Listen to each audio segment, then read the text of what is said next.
Tom Aspinall, welcome back. Wow.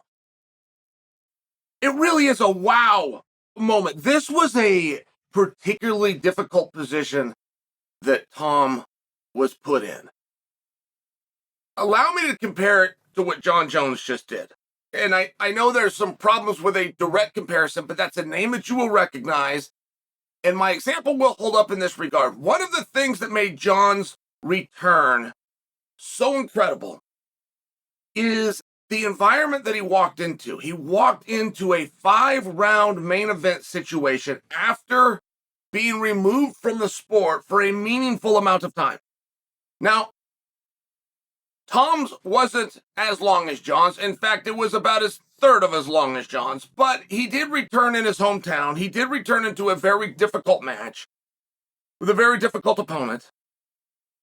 And by the way, it was scheduled for 25 minutes. Look, the human body is not made to do 25 minutes. I mean, it's a colossally difficult situation. And it requires an immense amount of training.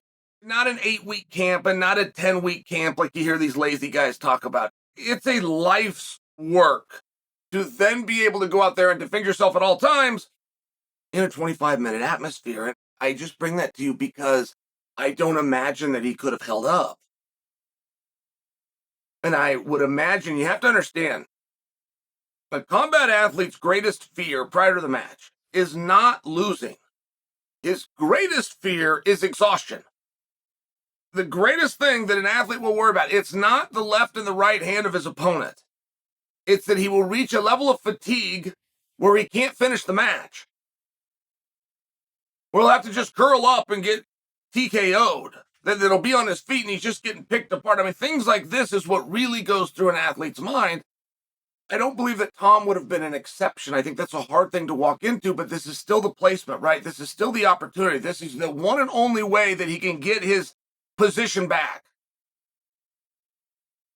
So the chance was too big to turn down in spite of the fact that he'd been laid up for a period of time and he only got that 8 to 10 week training camp that I just said wasn't enough.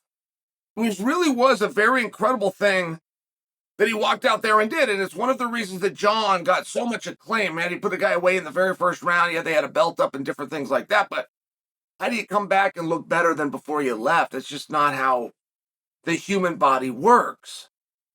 And there's a number of people that could argue what Tom did over the weekend was Tom's best performance ever, particularly when you factor in the opponent. I mean, this wasn't just Tom going out there and getting this done or finding his shot. He set that up. I mean, there was a lot of things that happened in that small amount of time. Tom set this up. Tom walked across the cage. That's the same thing that he did to Curtis Blades, by the way. I mean, Tom walked Curtis down and started throwing. It's exactly what he did over the weekend, and then he set it up. He came with the hook, right? He came with the hook outside before he came down the middle. I mean, that was not just he threw a punch. That was very well planned. That is an excellent, excellent, and special athlete that you saw. And when you argue that it could have been his best performance ever, when you look at the quality of opponent, I think popular opinion would say, yeah, that was his best ever. Well, how did we get there? How did he look so good? How did he put on such a good performance? And there's a real mental side that Tom has very clearly been focused on, and you could even hear that in his post-fight interview. He said, you know, I'm not back. This is a whole new me. This isn't a return match. This is a, hello, let me introduce myself. I mean, that was a very interesting perspective, by the way. Tom has made a mistake in the past, and it was only one, and he did it because he's polite. But he paid Jon Jones a tremendous respect. And he just said something along the lines of, I'm not ready for him. He was trying to be humble, and he was trying to be respectful of somebody that was older than him who had been there first. That's what he was attempting to do. But every now and then that kindness, it can get mistaken. And it did, by the way, it did. It set him back when he made these comments, so he's got to rectify that. How's he going to do it? Well, I think he succeeded. This is a whole new me, body and mind. It was an interesting statement, and he cut a promo with Michael Bisping. And Bisping gets credit here too, by the way, because Tom tried to take the mic. Like, there's a rule if you're in Bisping's spot, just so you guys understand what you're looking, never let go of the microphone. And there's a number of reasons for that, but one of them primarily is you only got X amount of time to do this spot, right? That earpiece that Michael's wearing, that's a producer in the truck telling him, get out, or hey, you got 5 seconds, wrap this. It's one of those things, you just can't let that mic go. And believe me, a guy will spend some time, particularly when it's a main event and he's in his hometown. So Tom gets a hold of the mic, and this whole piece, everything that you've listened to, is to get me to this point. He calls out, and it was really great. I mean, he put his marching orders down. Here's what I'm going to do. He started the narrative. He created it. I'm going to fly to Paris. And this is a big deal, though. See? Because now he's serving another show. He's not just serving himself. This is a big deal that you understand what Tom did here. He said, I'm going to fly to Paris. I'm going to watch Spivac, and I'm going to watch Gone in the front row. I'm then going to fight the winner of that fight in a number one contenders match. And then I'm going to fight Jon Jones. All right. It's a big deal that he said, I'm going to fly to Paris. Because see, now he's told us the location. The story has what? 5 W's. Who, what, when, why, and where. So I'm going to fly to Paris. Now, all of a sudden, he just brought attention. He just did marketing and advertising for an event that he's not even on. That was very helpful. He then informs the audience what the main event is. I, for one, and I follow this very close, did not know that. I have seen that in the, but you know, it kind of escapes your memory. I needed that refresher.